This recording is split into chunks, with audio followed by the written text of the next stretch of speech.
Pre, wala daw tayong klase. Tara, laro. Sige, pre. Ikaw ba, Renzo? Pass muna ako, tol. Tatapusin ko muna yung project ko. Pero diyang pagkakataon na natin to, wala ngayon si Burlolo. Inutusan ni ma'am. Tara, asarin natin si Trisha. Oh, really? Okay, I'm gameable. Let's go and bullying Trisha. Hoy, Trisha. Sabi daw ni ma'am, pahingi daw ng contact number mo.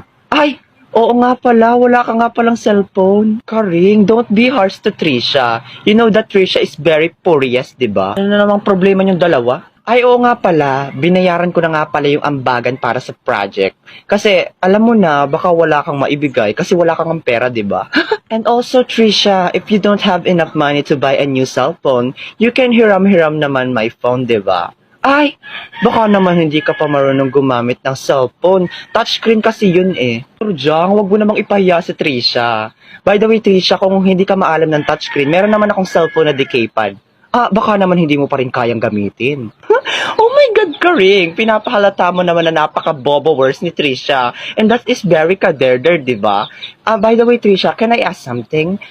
Meron bang cellphone sa bundok nyo? Uy, Burloloy, bilisan mo, pumunta ka na sa room. Pinagtitripan na naman ni Karing sa kanito Turjang si Trisha. Naghahanap talaga ng sakit ng katawan yung dalawang bulwak na yun. Ano na, Trisha? Sagot. Meron bang TV sa bundok nyo?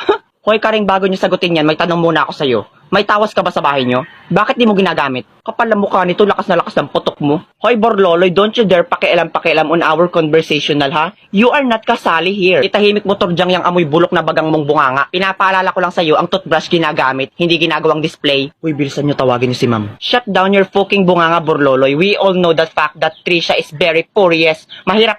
Tama si Turjang. Mahirap ka na nga, patay gutom ka pa. Patay gutom. Hoy, Turjang, Karing, anong patay gutom at mahirap? Grabe na yung pambubuli ninyo, ha? Suspended kayo ng 1 linggo, ha? Saka pumunta kayo sa guidance. Hala, ma'am! Di ba Karing wala tayong klase? Ba't nandito si ma'am? Tinawag ko. Bakit? RIP, that Turjang eh! Kapansin ka talaga, Stitch, kahit kailan. Ano na, Turjang, Karing? Hindi pa rin kayo pupunta sa guidance? Bilis! Deserve, mga bulwak!